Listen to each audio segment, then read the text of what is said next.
be the year of colour, and I still don't think there's enough tutorials coming out or enough looks with colour. So I decided to do this look today. This is the look. Let me just move my hair.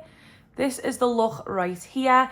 I don't like the eyelashes. I have a pack of eyelashes that I don't like. I'm not going to name the brand because they actually do have some really good eyelashes, but I don't like these ones. So I'm just trying to use them up, get rid of them, and that's why I don't like the eyelashes. But the eye makeup look is stunning. Like, it's absolutely gorgeous. Like, I'm looking in the mirror, I was like, I haven't done something like this in a really, really long time. I just think something like this is really, really pretty. It's actually really, really easy to do. It's one eyeshadow palette. It's dead easy, and I'm going to show you how to do it. So don't forget to comment, like, subscribe, and let's just get into the video. So this look was created using only one palette, and it is the P. Louise A Droplet of Magic, and the first shadow we're taking is Phantom. To be honest, this colour's a lot more green in real life, and what I'm doing is I'm taking this on a small fluffy brush, and I'm just placing this slightly above the crease. I'm looking forward because I want to make sure that my eye appears open, and by placing that shadow above the crease, not massively above the crease, but slightly above the crease, you're going to make the eye appear bigger. And once I've decided on the location, I started to follow the eye socket and create that circular shape. And then once I was happy with that shape, I went in with my second eyeshadow, and that was Secret Potion. Taking this on a small fluffy brush, I started doing a 50-50 action, and what that means is you're doing 50% of the brush on Phantom and 50% on the new skin, so that Secret Potion not only blends with Phantom, but you don't lose the colour Secret Potion. It's not just lost into the world of Phantom. So you're going to create small circular motions going over all the Phantom eyeshadow with 50% of the brush, and then once you're happy with that, take a clean fluffy brush with no shadow on it and just do a 50-50 action with that brush as well. So 50% on Secret Potion and 50% on the new skin, and just buff it up towards the brow.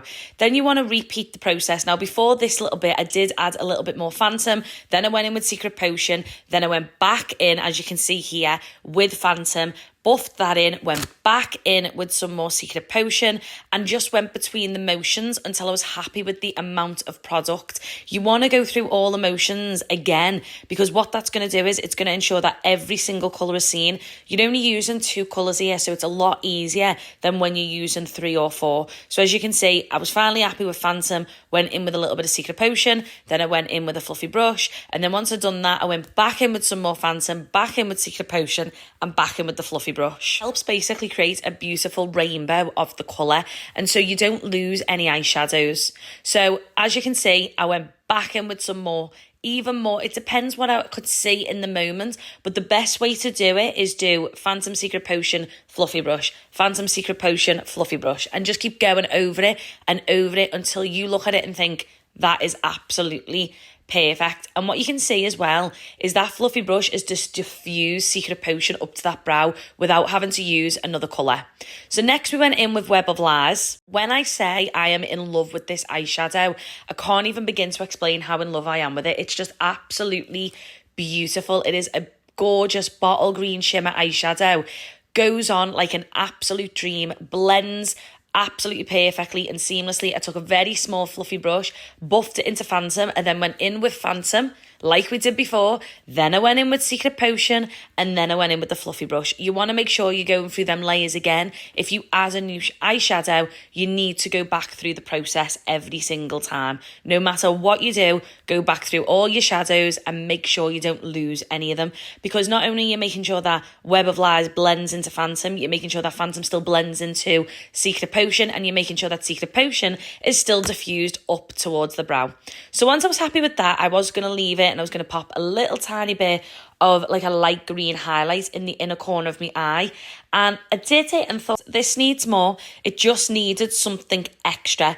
So what I done was I took the shadow Coven, which was the one I initially put in the inner corner, and started to just pack it onto that inner corner area, and was like, yeah, I'm going to put this on the eye, and I was going to do a halo eye. Now, this is why I always say there's no mistakes in makeup. Just do as you please, just enjoy it. And I looked forward, I was all hell-bent and ready to go on this gorgeous gorgeous colour Coven being a halo. And then I just thought, no, I need it all over my lid. I need it all over my lid. As stunning as that looked, and I think it would, if you have a hooded eye, do this as a halo eye instead, and I think you'll love it even more. I start packing it on, and you can literally see me here agree with my own thoughts that that was stunning, and I need to put it across the whole eye. It just brought out Web of Lies even more. And once I put it on, I went through all them motions again. I went in with Phantom, Secret Potion, buffed it up to the brow, and this is what you are left with. Look at that blend. It is absolutely seamless. Once I was happy with the eyeshadows on the top, I went in with a wing liner, and this is the Beauty Bay liquid pen. Now, the reason why I think these are really good for looks like this is it's very rare you get your wing wrong with a pen. A pen is so much more easier to draw the wing. Now, I love my MAC liquid liner. We all know I do. But when you use a pen, you can create that perfect wing and then go in with your liquid liner. It sort of creates the base layer of what you needed. But with a look like this, you don't want to put tape on or wipe anything away. We wanted the shadows to be round shaped. I didn't want the eyeshadows to diffuse out towards the temple. I wanted them to be as round as possible. And as you can see the roundness underneath the wing. So the wing creates the wing there, but it also has a roundness about it as well. So once I was happy with that, I cleaned up underneath, put my P. Louise base in place so that I was ready to then do and finish the underneath of my eyes. And basically what goes up must come down. So I took a small smudge brush and I took Web of Lies underneath my eye so that this was really dominant. I know we went in with Phantom first before, but it'll make sense in a minute. So we want to go in with Web of Lies, buff that in, and then I realised, right, okay, that's perfect. We're going to now take a small detailing brush and we're going to take Coven.